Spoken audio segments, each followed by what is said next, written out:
ಕ್ಷಣಿಕ ಬಾಳಲ್ಲಿ ಬಡಿಹಾರವೇಕೆ ಶೃಂಗಾರ ಕೃತಕ ಬಂಗಾರ ಕ್ಷಣಿಕ ಬಾಳಲ್ಲಿ ಬಡಿವಾರವೇಕೆ ನೀನಿತ್ತ ಕಾಯ. ಪ್ರೊಫೆಸರ್ MD ನಂಜುಂಡಸ್ವಾಮಿ ಅವ್ರ ಬಗ್ಗೆ ಭಾಷಣ ಇಟ್ಟಿದ್ದಾರೆ. ಅವರು ಪ್ರೊಫೆಸರ್ ನಂಜುಂಡಸ್ವಾಮಿ ರೈತರಿಗೋಸ್ಕರ ತುಂಬಾ ಹೋರಾಟಗಳನ್ನ ಮಾಡಿದ್ದಾರೆ. ಅದು ಯಾವುದು ಕಣ್ಮುಂದೆ ಬಂದಿಲ್ಲ, ಅಂದ್ರೆ ಟಿವಿ ನ್ಯೂಸ್ ಪೇಪರ್ಗಳಲ್ಲಿ ಬಂದಿಲ್ಲ. ಯಾಕಂದ್ರೆ ಅವರು ಅದನ್ನೆಲ್ಲ ಅವ್ರ ಪ್ರತಿಭಟನೆಗಳನ್ನ ತೋರಿಸ್ಕೊಳ್ಳೋದಕ್ಕೆ ಇಷ್ಟಪಡ್ತಿರ್ಲಿಲ್ಲ. ಅವ್ರನ್ನ ಹೇಳ್ಬೇಕು ಅಂತಂದ್ರೆ ಗಾಂಧಿಯವ್ರ ತರಾನೇ ಅಂತ ಹೇಳ್ಬೋದು. ಅವ್ರಿಗೆ ಒಂದ್ಸತಿ ಆಲ್ಟರ್ನೇಟ್ ನೋಬೆಲ್ ಪ್ರಶಸ್ತಿ ಬಂದಿತ್ತಂತೆ. ಅದನ್ನ ಪೋಸ್ಟ್ ಅಲ್ಲಿ ಕಳಿಸಿದ್ದಂತೆ, ನಿಮ್ ಮನೆ ಡೀಟೇಲ್ಸ್ ನ ಕಳಿಸ್ರಿ ಅಂತ ಅಂದ್ಬಿಟ್ಟು. ಅವರು ಆ ಪೇಪರ್ನ ಲೆಟರ್ನ ಓದಿ ಅದನ್ನ ಅಲ್ಲೇ ಅರ್ಧ ಹಾಕ್ತಿದ್ರಂತೆ. ಯಾಕಂತಂದ್ರೆ ಆ ಲೆಟರ್ ಅಲ್ಲಿ ನಿಮ್ ವಿಳಾಸ ಮತ್ತೆ ನಿಮ್ ಬಯೋಡೇಟಾನ ಕಳಿಸ್ರಿ ಅಂತ ಕಳಿಸಿದ್ರಂತೆ. ಅದಕ್ಕೆ ಅವರು ಹೇಳಿದ್ದೇನಪ್ಪಾ ಅಂತಂದ್ರೆ, ಅವರಿಗೆ ನಮ್ ಬಗ್ಗೆ ಗೊತ್ತಿಲ್ದಲೆ ನಮ್ಗೆ ಪ್ರಶಸ್ತಿನ ಕೊಡೋದಕ್ಕೆ ಮುಂದಾಗಿದ್ದಾರೆ. ಆ ಪ್ರಶಸ್ತಿ ನನಗೆ ಬೇಡ ಅಂತ ಅಂದ್ಬಿಟ್ಟು ಅಲ್ಲೇ ಅರ್ಧ ಹಾಕಿದ್ರಂತೆ. ಯಾಕಪ್ಪ ಅಂತಂದ್ರೆ ಅದು 1 ಕೋಟಿ ಬೆಲೆ ಬಾಳದಂತೆ. ಅವ್ರ ಬಗ್ಗೆ ಗೊತ್ತಿಲ್ಲದೆ ಇರೋರಿಂದ ನಾನು ಯಾಕೆ ಆ ಪ್ರಶಸ್ತಿನ ಇಸ್ಕೋಬೇಕು ಅಂತ ಅಂದ್ಬಿಟ್ಟು ಆ ಪ್ರಶಸ್ತಿನ ಅಲ್ಲೇ ಅರ್ಧ ಹಾಕಿದ್ರಂತೆ. ಮತ್ತೆ ನಮ್ ಕರ್ನಾಟಕದಲ್ಲಿ 22 ರೈತ ಸಂಘಗಳು ಇದಾವಂತೆ. ಮತ್ತೆ ಅವ್ರನ್ನ ರೈತ ಆತ್ಮೀಯ ಗೌರವ ಸಂಕೇತ ಅಂತಾನೆ ಹೇಳ್ಬೋದು. ಮತ್ತೆ ಇವಾಗ ನಮ್ ಕರ್ನಾಟಕದಲ್ಲಿ ಅತಿ ಹೆಚ್ಚು ಡ್ರಿಂಕ್ಸ್ ನ ಮಾಡ್ತಾರೆ. ಆ ಡ್ರಿಂಕ್ಸ್ ಇಂದ ನಮ್ಗೆ ಎಷ್ಟೊಂದು ಹಣ ಬರುತ್ತೆ. ಅದೇ ರೀತಿ ನಮ್ ರೈತರು ಆಹಾರಗಳನ್ನ ಬೆಳಿತಾರೆ. ಅದೇ ರೀತಿ ನಮ್ ರೈತರಿಗೂ ಯಾಕೆ ಅದೇ ತರ ಹಣ ಸಿಗಲ್ಲ? ಆಹಾರ ಎಲ್ಲದಕ್ಕಿಂತ ಅವಶ್ಯಕತೆ, ಆದ್ರೆ ಮದ್ಯಪಾನಕ್ಕೆ ಅಷ್ಟೊಂದು ಹಣ ಹೋಗುತ್ತಲ್ಲ, ಅದೇ ರೀತಿ ರೈತರಿಗೂ ಅದೇ ತರ ಹಣ ಬರ್ಬೋದಲ್ಲ ಅಂತ ಅಂದ್ಬಿಟ್ಟು ಇವರು ಒಂದು ಹೋರಾಟನೂ ಮಾಡಿದ್ರಂತೆ. ಮತ್ತೆ ಇವರ ಹೆಂಡತಿ ಕ್ಯಾನ್ಸರ್ ಇಂದ ಅವರು ಕ್ಯಾನ್ಸರ್ ಇತ್ತಂತೆ. ಮತ್ತೆ ಅವ್ರಿಗೂ ಕ್ಯಾನ್ಸರ್ ಇತ್ತಂತೆ. ಯಾಕಪ್ಪ ಅಂತಂದ್ರೆ ಅವರು ಜಾಸ್ತಿ ಸಿಗರೇಟ್ ನ ಸೇರ್ತಿದ್ರಂತೆ. ಮತ್ತೆ ಅವ್ರು ಒಂದ್ಸತಿ ಅದು ಯಾಕಪ್ಪ ಸಿಗರೇಟ್ ನ ಚಟ ಅವರು ಬಿದ್ದಿದ್ದು ಅಂತಂದ್ರೆ, ಒಂದ್ಸತಿ PG ಇದ್ದಾಗ PG-ಲಿರೋರ ಮಗಳನ್ನ ಅವರು ಇಷ್ಟಪಡ್ತಿದ್ರಂತೆ. ಆ ಮಗಳಿಗೆ ಬೇರೆ ಕಡೆ ಸಂಬಂಧ ನೋಡಿ ಮದ್ವೆ ಮಾಡಿದ್ರಂತೆ. ಹಂಗಾಗಿ ಅವ್ರ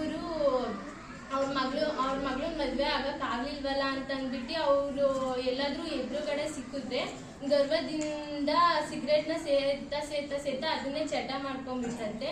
ಮತ್ತೆ ಅವ್ರಿಗೆ ಅವರು ಒಂದ್ ಹೇಳ್ತಿದ್ದಂತೆ, ಯಾವಾಗ್ಲೂ ಭೂಮಿಗೆ ತ್ಯಾಜ್ಯ ವಸ್ತುಗಳನ್ನ ಹಾಕ್ಬೇಡ್ರಿ, ಮತ್ತೆ ಕೆಮಿಕಲ್ಗಳನ್ನ ಭೂಮಿಗೆ ಹಾಕ್ಬೇಡ್ರಿ ಅಂತ ತುಂಬಾ ಹೆಚ್ಚಾಗಿ ಹೇಳ್ತಿದ್ರಂತೆ. ಮತ್ತೆ ಅವರು ಕ್ಯಾನ್ಸರ್ ಇಂದ ಇದ್ದಾಗ ಅವ್ರಿಗೆ ಮೆಡಿಸನ್ ಬೇಕಾಗಿತ್ತಂತೆ. ಅಂದ್ರೆ ಅವ್ರ ದೇಹಕ್ಕೆ ಮೆಡಿಸನ್ ಬೇಕಲ್ಲ, ಅದು ಮೆಡಿಸನ್ ನ ಬೇರೆ ಬೇರೆ ಇದರಿಂದ ಮಾಡಿರ್ತಾರಲ್ಲ, ಅದಕ್ಕಾಗಿ ನನ್ನ ದೇಹಕ್ಕೆ ಆ ಮೆಡಿಸನ್ಗಳನ್ನೆಲ್ಲ ತಗೊಳಲ್ಲ, ಅದು ಒಂಥರ ತ್ಯಾಜ್ಯ ಇದ್ದಂಗೆ.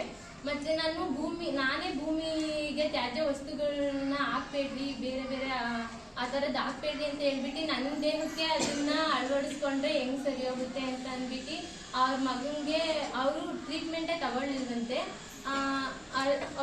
ಟ್ರೀಟ್ಮೆಂಟ್ ತಗೊಂಡಿಲ್ವಂತೆ. ಮತ್ತೆ ಒಂದ್ಸತಿ ಅವರ ಅಂದ್ರೆ ಅವರ ಅಣ್ಣ ಕೆಲ್ಸದಿಂದ ಬರ್ಬೇಕಾದ್ರೆ ಅವ್ರಿಗೆ ಏನೋ ಕೇಳಿದ್ರಂತೆ. ಅವ್ರು ಯಾರೋ ಓಡಿ ಹೋಗೋವರು, ನಿನ್ ತಮ್ಮ ಏನ್ ಮಾಡ್ಕೊಂಡಿದ್ದಾನೆ ಅಂತ ಅಂದ್ಬಿಟ್ಟು.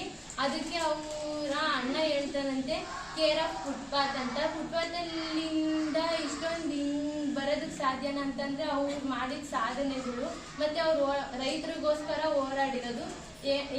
ನಾವು ಒಬ್ರು ಅಂದ್ರೆ ಈಗ ಹೇಳ್ತಾರೆ ಒಬ್ರಿಂದ ಒಬ್ರಿಗೆ ಹರಡುತ್ತೆ ಅಂದ್ರೆ, ಇವಾಗ ಒಬ್ರು ಹೋರಾಟ ಮಾಡಿದ್ರೆ ಅವ್ರಿಂದ ಇನ್ನೊಬ್ರು ಬರ್ಬೇಕು ಅಂದ್ರೆ ಈಗ ಯಾರು ಬರಲ್ಲ ರೈತರು ಹೋರಾಟಗಳು ಅಂತ ಅಂದ್ರೆ. ಹೆಂಗಾಗೈತೆ ಹೆಂಗೈತೆ ಅಂತಂದ್ರೆ ಅವ್ರು ಮಾಡ್ಕೊಂತಾರೆ, ಅವ್ರ ರೈತರು ತಾನೇ ಮಾಡ್ಕೊಂತಾರೆ ಬಿಡ್ರಿ ಅಂತ ಅನ್ನಂಗಾಗುತ್ತೆ. ಅಂದ್ರೆ ನಾವು ಮಾರ್ಕೆಟಲ್ಲಿ ತಗೊಂಡ್ ತಿನ್ನೋಣ ಬಿಡ್ರಿ, ರೈತರಿಗೆ ಏನೋ ಸಹಾಯ ಮಾಡೋಣ ಅಂತ ರೈತರು ಪರ ಜಾಸ್ತಿ ಯಾರು ನಿಲ್ಲಲ್ಲ. ನಾವು ರೈತರು ಏನಾದ್ರು ಹೋರಾಟ ಮಾಡ್ತಿದ್ದಾರೆ ಅಂತಂದ್ರೆ ಅವ್ರ ಜೊತೆ ಕೈಗೂಡಿಸ್ಬೇಕು ಅಂತ ಹೇಳಕ್ ಇಷ್ಟಪಡ್ತೀನಿ. ನಾನು ಒಬ್ರು ರೈತರ ಮಗಳಾಗಿ ರೈತರ ಕಡೆ ಸಪೋರ್ಟ್ ಮಾಡ್ತೀನಿ. ವಿದ್ಯಾಭ್ಯಾಸ ಮಾಡ್ತೀನಿ. ಇವತ್ತು ನಮ್ಮ ಕಾಲೇಜಿನಲ್ಲಿ ಪ್ರೊಫೆಸರ್ ನಂಜುನಾಥ ಸ್ವಾಮಿ ಅವರ ಜನ್ಮದಿನವನ್ನು ಆಚರಣೆ ಮಾಡ್ತಾ ಇದ್ವಿ. ಅವರು ಫೆಬ್ರವರಿ 13, 1936 ನರಸೀಪುರ ತಾಲೂಕಿನ ಮದ್ರಳ್ಳಿ ಎಂಬ ಗ್ರಾಮದಲ್ಲಿ ಜನಿಸಿದರು. ಅವರ ತಂದೆ ಮಹಂತ ದೇವರು, ತಾಯಿ ರಾಜಮಣ್ಣಿ. ಇವರು 5ನೇ ಮಗನಾಗಿ ಜನಿಸಿದರು. ಇವರು ಮೈಸೂರು ವಿಶ್ವವಿದ್ಯಾನಿಲಯದಲ್ಲಿ ಜೀವ ವಿಜ್ಞಾನದಲ್ಲಿ ಪದವಿ ಪಡೆದ ನಂತರ ಇವರು ಕರ್ನಾಟಕ ವಿಶ್ವವಿದ್ಯಾಲಯದಲ್ಲಿ ಕಾನೂನು ಪದವಿಯನ್ನು ಪಡೆದರು. ಇವರು ENT ಎಂಬ ಪದವಿಯನ್ನು ತಮ್ಮ ಸಹೋದರನೊಡನೆ ಓದಲು ವೈದ್ಯಕೀಯರಾಗಲು ಬಯಸಿದರು. ಇವರು ವೈದ್ಯಕೀಯ ಸೀಟಿನಲ್ಲಿ ವಿಫಲರಾದ ನಂತರ ಇವರನ್ನು ತಮ್ಮ ಪೋಷಕರು ವಿದೇಶಕ್ಕೆ ಅಕಾಡೆಮಿ ಆಫ್ ಇಂಟರ್ನ್ಯಾಷನಲ್ ಪದವಿಯನ್ನು ಪೂರ್ಣಗೊಳಿಸಿದರು. ಇವರನ್ನು ವಿದೇಶಕ್ಕೆ ಕಳುಹಿಸಿದರು. ಇವರು ವಿದೇಶಕ್ಕೆ ಹೋಗಿ ಸಂವಿಧಾನ ಕಾನೂನು ಪದವಿಯನ್ನು ಪೂರ್ಣಗೊಳಿಸಿ ಜರ್ಮನಿ ಮತ್ತು ಜಪಾನ್ ದೇಶದಲ್ಲಿ ಪೂರ್ಣಗೊಳಿಸಿದರು. ಇವರು 1944ರಲ್ಲಿ ಭಾರತಕ್ಕೆ ಮರಳಿ ಇವರು ಮೈಸೂರಿನಲ್ಲಿ ಅಮೃತ ಭೂಮಿ ಕೃಷಿ ಶಾಲೆಯನ್ನು ತೆರೆದರು. ಇವರು ಪ್ರೊಫೆಸರ್ ನಂಜುಂಡಸ್ವಾಮಿಯವರು ಮೈಸೂರು ವಿಶ್ವವಿದ್ಯಾಲಯದಲ್ಲಿ ಪ್ರಾಧ್ಯಾಪಕರಾಗಿ ಮತ್ತು ಬೆಂಗಳೂರಿನಲ್ಲಿ ಡಾಕ್ಟರ್ ಮನೋಹರ ಲೋಹಿಯಾ ಕಾಲೇಜಿನಲ್ಲಿ ತಮ್ಮ ವೃತ್ತಿ ಜೀವನವನ್ನು ಪ್ರಾರಂಭಿಸಿದರು. ಇವರು ರೈತರಿಗಾಗಿ ಹೆಚ್ಚಾಗಿ ಹೋರಾಡಿದರು. 1980ರಲ್ಲಿ ರೈತ ಸಂಘವನ್ನು ಪ್ರಾರಂಭಿಸಿದರು.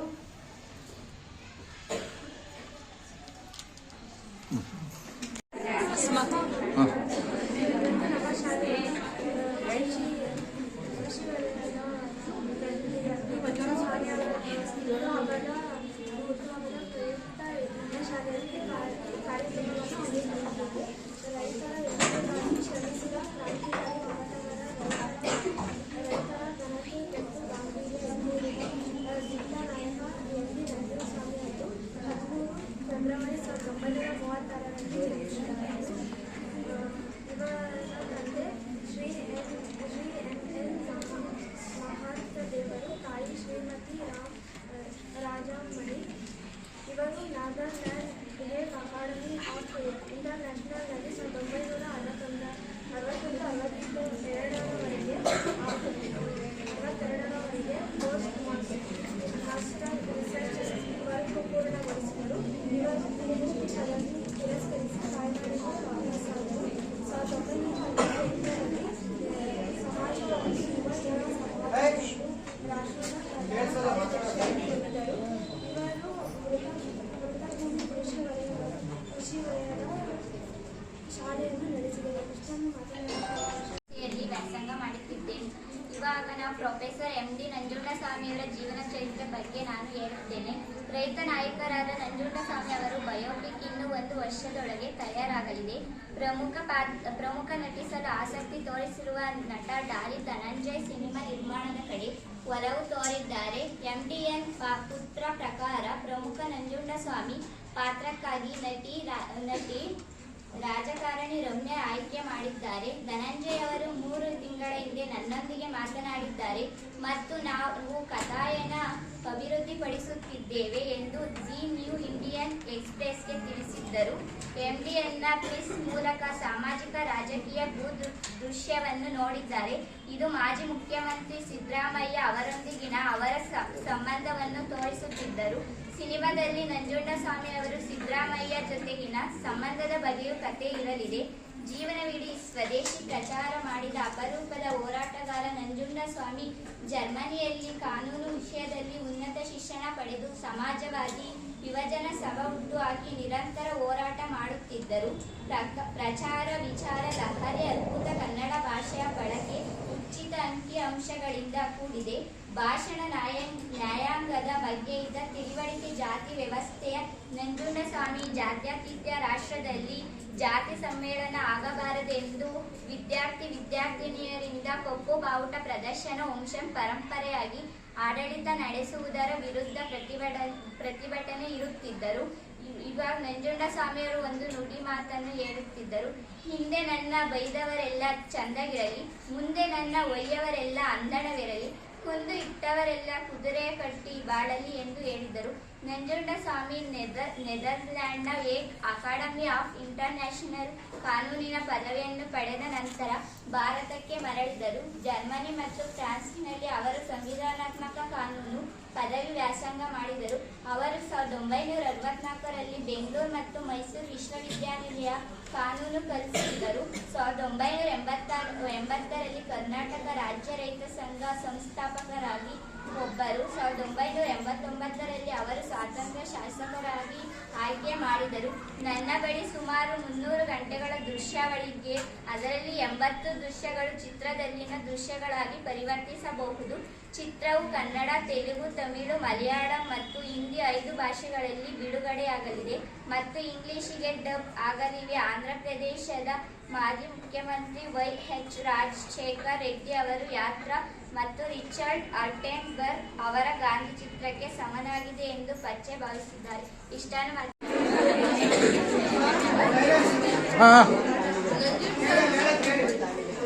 ನಂಜುಂಡಸ್ವಾಮಿ ಅವರು ಒಬ್ಬ ಗಾಂಧಿ ನಾಯಕ, ವಿದ್ವಾಂಸ ಮತ್ತು ಭಾರತದ ಪ್ರಮುಖ ಕಾರ್ಯಕರ್ತರಾಗಿದ್ದು ಅವರ ರೈತರ ಹಕ್ಕುಗಳಿಗಾಗಿ ಪ್ರತಿಪಾದಿಸಿದರು. ಅವರು 1980ರಲ್ಲಿ ಕರ್ನಾಟಕ ರಾಜ್ಯ ರೈತ ಸಂಘದ ಸ್ಥಾಪಕರಲ್ಲಿ ಒಬ್ಬರು. ಜಾಗತೀಕರಣ ವಿರೋಧಿ ಅಭಿಮಾನದ ಪ್ರಮುಖ ನಾಯಕರಾಗಿದ್ದರು. ನಂಜುಂಡಸ್ವಾಮಿ ಅವರು ಮೈಸೂರಿನ ಎಂ.ಎನ್. ಮೆಹತಾ ದೇವರು ಮತ್ತು ರಾಜಮಣಿ ದಂಪತಿಗಳಿಗೆ ಜನಿಸಿದರು ಮತ್ತು ಇವರು ಜರ್ಮನಿ ಮತ್ತು ಫ್ರಾನ್ಸ್ನಲ್ಲಿ ಸಂವಿಧಾನಾತ್ಮಕ ಕಾನೂನನ್ನು ಅಧ್ಯಯನ ಮಾಡಲು ಹೋದರು ಮತ್ತು 1964ರಲ್ಲಿ ಭಾರತಕ್ಕೆ ಮರಳಿದರು. ಮೈಸೂರು ವಿಶ್ವವಿದ್ಯಾನಿಲಯದಲ್ಲಿ ಪ್ರಾಧ್ಯಾಪಕರಾಗಿ ಮತ್ತು ನಂತರ ಬೆಂಗಳೂರಿನ ಡಾಕ್ಟರ್ ರಾಮ ಮನೋಹರ ಲೋಹಿಯಾ ಕಾನೂನು ಕಾಲೇಜಿನಲ್ಲಿ ತಮ್ಮ ವೃತ್ತಿ ಜೀವನವನ್ನು ಪ್ರಾರಂಭಿಸಿದರು. ಅವರು ಸಮಾಜವಾದಿ ಯುವಜನ ಸಭೆಯೊಂದಿಗೆ ತೊಡಗಿಸಿಕೊಂಡಿದ್ದರು. 1975ರಲ್ಲಿ ನಂಜುಂಡಸ್ವಾಮಿ ಕರ್ನಾಟಕದಲ್ಲಿ ಜೆಪಿ ಚಳವಳಿಯನ್ನು ಪ್ರಾರಂಭಿಸಿದರು ಮತ್ತು ಕರ್ನಾಟಕದ ಮಾಜಿ ಮುಖ್ಯಮಂತ್ರಿ ಕಡಿದಾಳ್ ಮಂಜಪ್ಪ ಮತ್ತು ಬರಹಗಾರ ಪೂರ್ಣಚಂದ್ರ ತೇಜಸ್ವಿ ಅವರೊಂದಿಗೆ ನವನಿರ್ಮಾಣ ಕ್ರಾಂತಿಯನ್ನು ಸ್ಥಾಪಿಸಿದರು. ನಂಜುಂಡಸ್ವಾಮಿ ಅವರು 1980ರಲ್ಲಿ ಕರ್ನಾಟಕ ರಾಜ್ಯ ರೈತ ಸಂಘವನ್ನು ಸ್ಥಾಪಿಸಿದರು. ಕರ್ನಾಟಕ ರಾಜ್ಯ ರೈತ ಸಂಘ ಮೊದಲ ಬಾರಿಗೆ ರೈತರ ಮನೆಯ ಜಪ್ತಿ ನಿಲ್ಲಿಸುವ ಜೊತೆಗೆ ರೈತರ ಹೊಲಗದ್ದೆ ಮತ್ತು ಕೃಷಿಗೆ ಉಚಿತವಾದ ವಿದ್ಯುತ್ ಸಂಪರ್ಕ ಕಲ್ಪಿಸುವುದರ, ರಾಷ್ಟ್ರೀಕೃತ ಬ್ಯಾಂಕ್ಗಳಲ್ಲಿ ಎಲ್ಲ ಸಾಲವನ್ನು ಮನ್ನಾ ಮಾಡುವುದರ ಮುಖಾಂತರ ರೈತರ ಪರ ನಿಂತರು. ಕರ್ನಾಟಕ ರಾಜ್ಯ ರೈತ ಸಂಘದ ಅಧ್ಯಕ್ಷರಾಗಿ ಅವರು ಬಹುರಾಷ್ಟ್ರೀಯ ಸಂಸ್ಥೆಗಳಿಂದ ಕೃಷಿ ಪೇಟೆಂಟ್ ಪಡೆಯುವುದರ ವಿರುದ್ಧ ಅಭಿಮಾನಿಗಳನ್ನು ಮುನ್ನಡೆಸಿದರು. ಇದನ್ನು ಅವರು ಪಾಶ್ಚಿಮಾತ್ಯ ಜೈವಿಕ ಪೈರಸಿ ಎಂದು ಕರೆದರು. 1996ರಲ್ಲಿ ಅವರು ದೆಹಲಿಯಲ್ಲಿ ಮೊದಲ ಮ್ಯಾಕ್ಡೊನಾಲ್ಡ್ ಔಟ್ಲೆಟ್ ತೆರೆಯುವುದನ್ನು ಪ್ರತಿಪಾದಿಸಿದರು. ನಂತರ ಕರ್ನಾಟಕ ರಾಜ್ಯ ರೈತ ಸಂಘವನ್ನು ರಾಜಕೀಯ ಪಕ್ಷವಾಗಿ ನೋಂದಾಯಿಸಿದರು ಮತ್ತು ಕರ್ನಾಟಕದಲ್ಲಿ ಭಾರತೀಯ ರಾಷ್ಟ್ರೀಯ ಕಾಂಗ್ರೆಸ್ ಅಲ್ಲದ ಸರ್ಕಾರಗಳನ್ನು ಬೆಂಬಲಿಸುವಲ್ಲಿ ಪ್ರಮುಖ ಪಾತ್ರ ವಹಿಸಿದರು. ಚಾಮರಾಜನಗರದಲ್ಲಿ ಜಿಲ್ಲಾ ಕೇಂದ್ರದ ಮುಖ್ಯ ರಸ್ತೆಗೆ ನಂಜುಂಡಸ್ವಾಮಿ ಅವರ ಹೆಸರಿಡಲಾಯಿತು. ಇಷ್ಟು ಮಾತನಾಡ 1936ರಲ್ಲಿ ಮಹಾಂತ ದೇವರು ಮತ್ತು ರಾಜಕಾರಣಿ ಅವರ 5ನೇ ಮಗನನ್ನು ಜನಿಸಿದರು. ಇವರು ಗಾಂಧಿವಾದಿ ಮತ್ತು ವಿದ್ವಾಂಸ ಭಾರತೀಯ ಪ್ರಮುಖ ಕಾರ್ಯಕರ್ತರಾಗಿದ್ದರು ಮತ್ತು ಜಾಗತೀಕರಣ ವಿರೋಧ ಪ್ರಮುಖ ನಾಯಕರಾಗಿದ್ದರು. ಮತ್ತು 1980ರಲ್ಲಿ ಕರ್ನಾಟಕ ರಾಜ್ಯ ಸಂಘದ KRSನ ಸ್ಥಾಪಕರಾಗಿದ್ದರು. ಇವರು ಮೈಸೂರು ವಿಶ್ವವಿದ್ಯಾಲಯದಲ್ಲಿ ಸ್ನಾತಕೋತ್ತರ ಪದವಿಯನ್ನು ಪಡೆದರು ಮತ್ತು ಕರ್ನಾಟಕ ವಿಶ್ವವಿದ್ಯಾಲಯದಲ್ಲಿ ಕಾನೂನು ಪದವಿ ಪಡೆದರು ಮತ್ತು ವಿಶ್ವವಿದ್ಯಾಲಯದಲ್ಲಿ ಜೀವ ವಿಜ್ಞಾನದಲ್ಲಿ ವಿಜ್ಞಾನ ಪದವಿಯನ್ನು ಪಡೆದರು ಮತ್ತು ಇತರ ಸಮಾಜವಾದಿಗಳು ನಿಕಟವಾದ ಸಂಬಂಧವನ್ನು ಶಾಂತವೇರಿ ಗೋಪಾಲಗೌಡರಂತಹ ಸಮಾಜವಾದಿಗಳು ಸಂಬಂಧ ಹೊಂದಿದೆ. 1975ರಲ್ಲಿ ಜೆಪಿ ಚಳುವಳಿಯನ್ನು ಸ್ಥಾಪಿಸಿದರು. ಜೆಪಿ ಚಳುವಳಿ ಸ್ಥಾಪಿಸಿ ಮತ್ತು ಕಡಿವಾಳ ಮಾಜಿ ಮುಖ್ಯಮಂತ್ರಿಯಾದ ಕಡಿವಾಳ ಮಂಜಪ್ಪನವರು ಮತ್ತು ಬರಹಗಾರರಾದ ಪೂರ್ಣಚಂದ್ರ ತೇಜಸ್ವಿ ಅವರೊಂದಿಗೆ ನವ ಕ್ರಾಂತಿ ನಿರ್ಮಾಣವನ್ನು ಕೈಗೊಂಡರು.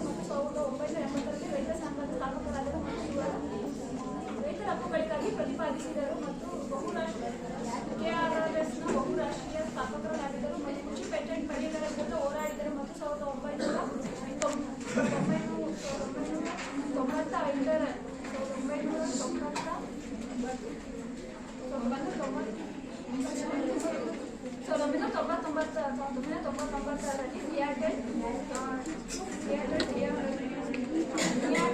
ಥಿಯೇಟರ್ ಎಂಬ ವಿರುದ್ಧ ಪ್ರತಿಪಾದಿಸಿದರು ಮತ್ತು 1991ರಲ್ಲಿ ಲಘುವ ಚಳವಳಿಯನ್ನು ಸ್ಥಾಪಿಸಿದರು ಮತ್ತು ಇವರ ಧರ್ಮವನ್ನು ಜೈ ಕಿಸಾನ್ ಆಂದೋಲನ ಎಂಬ ಜಿಲ್ಲಾ ಕೇಂದ್ರದ ಹೆಸರಿಗೆ ಇವರ ಹೆಸರಿಡಲಾಗಿದೆ.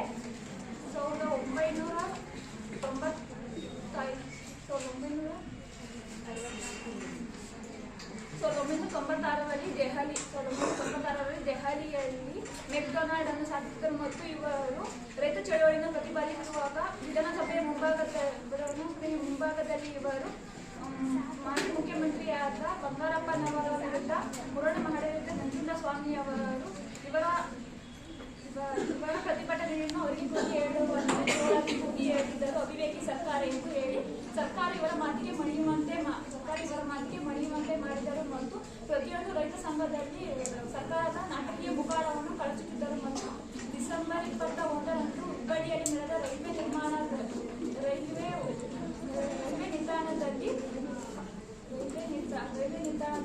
1 ಲಕ್ಷಕ್ಕೂ ಹೆಚ್ಚು ರೈತರ ಸಮಾವೇಶವನ್ನು ಜರುಗಿಸಿದರು ಮತ್ತು ಇವರು ಫೆಬ್ರವರಿ 3, 2004ರಲ್ಲಿ ಅಧಿಕಾರಿಗಳ ರಾಜಕಾರಣಿಗಳ ಮಧ್ಯೆಯಲ್ಲಿ ಕತ್ತಿ ಬಂದಾಗಿದ್ದ ರೈತನನ್ನು ನೆಟ್ಟಗೆ ನಿಲ್ಲಿಸಿ ಅವನಲ್ಲಿ ಆತ್ಮವಿಶ್ವಾಸ ತುಂಬಿ ದರ್ಪ ದಮನಗಳ ಎದುರು ಸೆಟೆದು ನಿಲ್ಲುವ ಆತ್ಮಗೌರವ ತಂದುಕೊಟ್ಟ ಮೊದಲ ಗುರು ಪ್ರೊಫೆಸರ್ ಎಂ.ಡಿ. ನಂಜುಂಡಸ್ವಾಮಿ.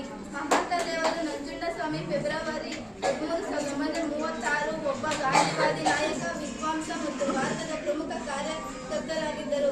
ಅವರು ರೈತರ ಹಕ್ಕುಗಳಿಗಾಗಿ ಪ್ರತಿಪಾದಿಸಿದರು. ಅವರು 1980ರಲ್ಲಿ ಕರ್ನಾಟಕ ರಾಜ್ಯ ರೈತ ಸಂಘದ ಸ್ಥಾಪಕರಲ್ಲಿ ಒಬ್ಬರು. ಅವರು ಜಾಗತೀಕರಣ ವಿರೋಧಿ ಅಭಿಯಾನದ ಪ್ರಮುಖ ನಾಯಕರಾಗಿದ್ದರು.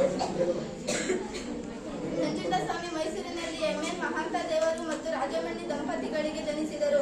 ಅವರ ತಂದೆ ತಿರುಮಕಡೂರು ನರಸೀಪುರ ತಾಲೂಕಿನ ಮದ್ರಹಳ್ಳಿ ಗ್ರಾಮದ ರೈತ ವಕೀಲರಾಗಿದ್ದರು ಮತ್ತು ಇಂದಿನ ಮೈಸೂರು ಪ್ರತಿನಿಧಿ ಸಭೆಯ ಸದಸ್ಯರಾಗಿದ್ದರು ಮತ್ತು ನಂತರ ಕರ್ನಾಟಕ ವಿಧಾನಸಭೆಯ ಸದಸ್ಯರಾಗಿದ್ದರು. ಅವರ ದಂಪತಿಗಳ 5ನೇ ಮಗು. ಅವರು ಮೈಸೂರು ರಾಜ್ಯದ ಮೊದಲ ಸ್ನಾತಕೋತ್ತರ ಪದವೀಧರರು ಎಂಬ ಹೆಗ್ಗಳಿಕೆಗೆ ಪಾತ್ರರಾದರು. ನಂಜುಂಡಸ್ವಾಮಿ ವೈದ್ಯಕೀಯ ಅಧ್ಯಯನದಲ್ಲಿ ಸೀಟು ಪಡೆಯಲು ವಿಫಲವಾದ ಕಾರಣ ಅವರ ಪೋಷಕರು ಅವರನ್ನು ನೆದರ್ಲ್ಯಾಂಡ್ನ ಹೇಗ್ ಅಕಾಡೆಮಿ ಆಫ್ ಇಂಟರ್ನ್ಯಾಷನಲ್ ಲಾಗೆ ಕಾನೂನು ಪದವಿ ಪೂರ್ಣಗೊಳಿಸಲು ವಿದೇಶಕ್ಕೆ ಕಳುಹಿಸಿದರು.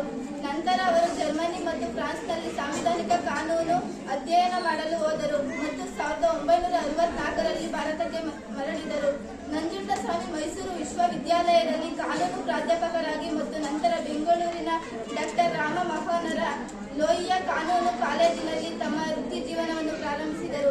ಅವರು ಸಮಾಜವಾದಿ ಯುವಜನ ಸಭೆಯೊಂದಿಗೆ ತೊಡಗಿಸಿಕೊಂಡಿದ್ದರು ಮತ್ತು ರಾಮ ಮನೋಹರ ಲೋಹಿಯಾ ಮತ್ತು ಶಾಂತವೇರಿ ಗೋಪಾಲ ಗೌಡರಂತಹ ಇತರ ಸಮಾಜವಾದಿಗಳೊಂದಿಗೆ ನಿಕಟ ಸಂಬಂಧಗಳಲ್ಲಿ ಕೆಲಸ ಮಾಡಿದರು. 1975ರಲ್ಲಿ ನಂಜುಂಡಸ್ವಾಮಿ ಕರ್ನಾಟಕದಲ್ಲಿ ಜೆಪಿ ಚಳವಳಿಯನ್ನು ಪ್ರಾರಂಭಿಸಿದರು. ಕರ್ನಾಟಕದ ಮಾಜಿ ಮುಖ್ಯಮಂತ್ರಿ ಕಡಿದಾಳ್ ಮಂಜಪ್ಪ ಮತ್ತು ಬರಹಗಾರ ಪೂರ್ಣಚಂದ್ರ ತೇಜಸ್ವಿ ಅವರೊಂದಿಗೆ ನವನಿರ್ಮಾಣ ಕ್ರಾಂತಿಯನ್ನು ಸ್ಥಾಪಿಸಿದರು. 1980ರಲ್ಲಿ ಕರ್ನಾಟಕ ರಾಜ್ಯ ರೈತ ಸಂಘವನ್ನು ಸ್ಥಾಪಿಸಿದರು. ಕರ್ನಾಟಕ ರಾಜ್ಯ ರೈತ ಸಂಘದ ಅಧ್ಯಕ್ಷರಾಗಿ ಅವರು ಬಹುರಾಷ್ಟ್ರೀಯ ಸಂಸ್ಥೆಗಳಿಂದ ಕೃಷಿ ಪೇಟೆಂಟ್ ಪಡೆಯುವುದರ ವಿರುದ್ಧ ಅಭಿಯಾನಗಳನ್ನು ಮುನ್ನಡೆಸಿದರು. ಇದನ್ನು ಅವರು ಪಾಶ್ಚಿಮಾತ್ಯ ಜೈವಿಕ ಪೈರಸಿ ಎಂದು ಕರೆಸಿದರು. ಅವರು ಭಾರತದಲ್ಲಿನ ಬಹುರಾಷ್ಟ್ರೀಯ ಕಂಪನಿಗಳು ಮತ್ತು ವಿಶ್ವ ವ್ಯಾಪಾರ ಸಂಸ್ಥೆಯ ವಿಮರ್ಶಕರಾಗಿದ್ದರು ಮತ್ತು 1966ರ ಸಿಯಾಟಲ್ WTO ಪ್ರತಿಭಟನೆಗಳಲ್ಲಿ ಕೈಜೋಡಿಸಿದರು. 1966ರಲ್ಲಿ ದೆಹಲಿಯಲ್ಲಿ ಮೊದಲ ಮೆಕ್ಡೊನಾಲ್ಡ್ಸ್ ಔಟ್ಲೆಟ್ ತೆರೆಯುವುದನ್ನು ಪ್ರತಿಪಾದಿಸಿದರು. ಶ್ವಾಸಕೋಶದ ಕ್ಯಾನ್ಸರ್ನಿಂದ ಬಳಲುತ್ತಿದ್ದ ನಂಜುಂಡಸ್ವಾಮಿ ಫೆಬ್ರವರಿ 3, 2004ರಂದು ಬೆಂಗಳೂರಿನಲ್ಲಿ ನಿಧನರಾದರು. ಚಾಮರಾಜನಗರ ಜಿಲ್ಲೆಯ ಬಿಳಿಗಿರಿ ರಂಗ ಬೆಟ್ಟಗಳ ತಪ್ಪಲಿನಲ್ಲಿರುವ ಅಮೃತ ಭೂಮಿಯಲ್ಲಿ ಅಂತ್ಯಕ್ರಿಯೆ ನಡೆಸಲಾಯಿತು. ಇಷ್ಟು ಮಾತನಾಡಲು ಅವಕಾಶ ಕೊಟ್ಟ ನಿಮ್ಮೆಲ್ಲ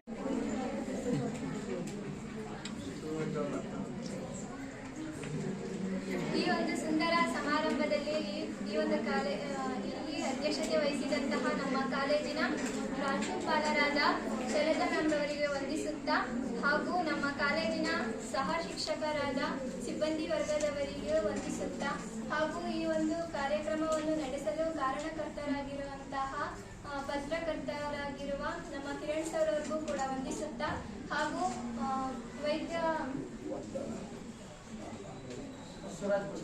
ಬಸವರಾಜ್ ಸರ್ ಅವ್ರಿಗೂ ಕೂಡ ವಂದಿಸುತ್ತಾ ಹಾಗೂ ಈ ಒಂದು ಕಾರ್ಯಕ್ರಮಕ್ಕೆ ಆಸೀನರಾಗಿರುವ ಮುಖಂಡರಿಗೂ ಕೂಡ ವಂದಿಸುತ್ತಾ ಇಂದು ನಮ್ಮ ಕಾಲೇಜಿನಲ್ಲಿ ಪ್ರೊಫೆಸರ್ ಎಂ ಡಿ ನಂಜುಂಡಸ್ವಾಮಿ ಅವರ ಜನ್ಮ ದಿನಾಚರಣೆಯನ್ನು ಆಚರಿಸಲಾಗಿದ್ದು ಅವರ ಬಗ್ಗೆ ಮಾತನಾಡಲು ಇಚ್ಛಿಸುತ್ತೇನೆ.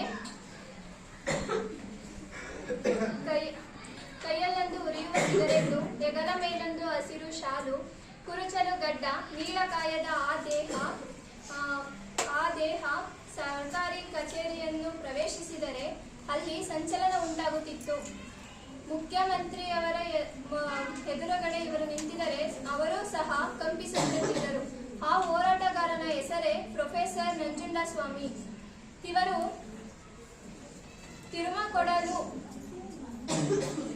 ಮೈಸೂರಿನಲ್ಲಿ ತಿರುಮಕೊಡಲು ಗ್ರಾಮದ ಮಹಾಂತ ದೇವರು ಹಾಗೂ ರಾಜಮನ್ನಿಯವರ ಸುಪುತ್ರನಾಗಿ 1936 ಫೆಬ್ರವರಿ 13ರಂದು ಜನಿಸ್ತಾರೆ. ಇವರ ತಂದೆ ತಿರುಮಕೊಡಲು ತಾಲೂಕಿನಲ್ಲಿ ಮದ್ರಹಳ್ಳಿ ಗ್ರಾಮದಲ್ಲಿ ರೈತ ವಕೀಲರಾಗಿದ್ದು ಹಾಗೂ ಇಂದಿನ ಮೈಸೂರಿನ ಸದಸ್ಯರಾಗಿ ಮತ್ತು ನಂತರ ಕರ್ನಾಟಕ ಸರ್ಕಾರದ ಸದಸ್ಯರಾಗಿ ಕಾರ್ಯನಿರ್ವಹಿಸುತ್ತಿರ್ತಾರೆ. ಇವರು ಪ್ರೊಫೆಸರ್ ಎಂ ಡಿ ನಂಜುಂಡಸ್ವಾಮಿ ಅವರು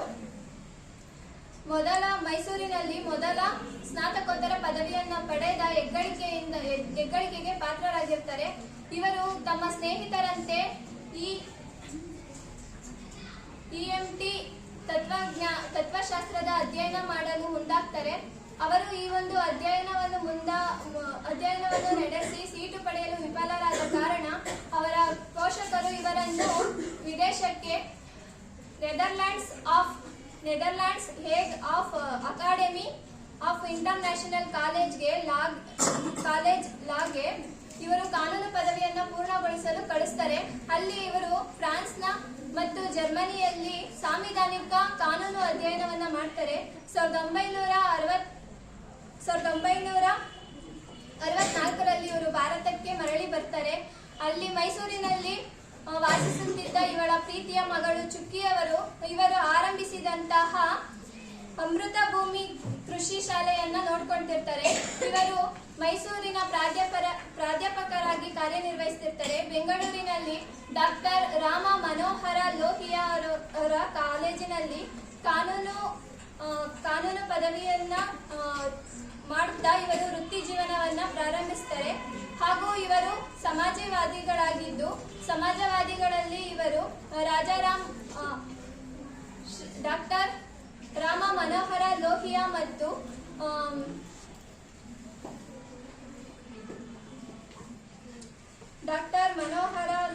ಮತ್ತು ಅವರ ಇನ್ನಿತರ ಸಮಾಜವಾದಿಗಳೊಂದಿಗೆ ನಿಕಟ ಸಂಬಂಧ ಹೊಂದಿ ಇವರು ತಮ್ಮ ವೃತ್ತಿ ಜೀವನವನ್ನ ಪ್ರಾರಂಭಿಸುತ್ತಾ ಹಾಗೂ ಅಲ್ಲಿ ಅವರು 1975ರಲ್ಲಿ JP ಚಳವಳಿಯನ್ನ ಪ್ರಾರಂಭಿಸುತ್ತಿರ್ತಾರೆ. ಆಗ ನಂತರ ಅವರು 1980ರಲ್ಲಿ ಕರ್ನಾಟಕ ರಾಜ್ಯ ರೈತವನ್ನ ಪ್ರಾರಂಭಿಸಲು ಕೂಡ ಇವರು ಪ್ರಮುಖ ಪಾತ್ರ ವಹಿಸುತ್ತಾರೆ. ಹಾಗೂ KRSನ ಸ್ಥಾಪನೆ ಮಾಡಿ 1999ರ CRWTO ಪ್ರತಿಭಟನೆಗೆ ಕೈ ಜೋಡಿಸುತ್ತಾರೆ. ಜಾಗತೀಕರಣ ದೇಶಕ್ಕೆ ಕಾಲಿಡುವ ಮೊದಲೇ ಅದರ ದುಷ್ಪರಿಣಾಮಗಳನ್ನು ರೈತರ ಸಮುದಾಯಕ್ಕೆ ಇವರು ಸಾರ್ಬಿಟ್ಟು ಕುಲಾಂತರಿ ಬೀಜ, ಆಧುನಿಕ ಕೃಷಿ ಹಾಗೂ ವಿದೇಶಿ ಕೀಟನಾಶಕಗಳು ನಮ್ಮ ದೇಶಕ್ಕೆ ಕಾಲಿಟ್ಟರೆ ನಾವು ಬೆಳೆದ ಬೆಳೆಗೆ ವಿದೇಶಿಯವರೇ ಬೆಲೆ ನಿಗದಿ ಮಾಡಬೇಕಾಗುತ್ತದೆ ಎಂದು ರೈತರಲ್ಲಿ ಇವರು ಜಾಗೃತಿ ಮೂಡಿಸಿ ಮೂಲ ಕೃಷಿಯನ್ನ ಪ್ರಾರಂಭಿಸಬೇಕು ಅಂತ ಹೇಳ್ಬಿಟ್ಟು ಅವರಲ್ಲಿ ಜಾಗೃತಿ ಮೂಡಿಸಿ ಅವರೊಂದು ಹೋರಾಟವನ್ನು ಮುನ್ನಡೆಸ್ತಾರೆ. ಹಾಗೂ ಸರ್ಕಾರ ಏನಾದರೂ ರೈತರ ವಿರೋಧಿ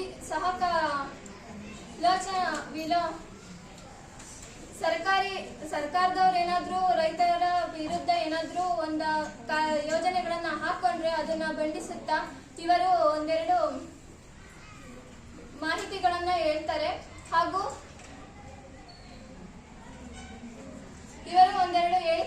ಕೊಡ್ತಾರೆ. ಏನು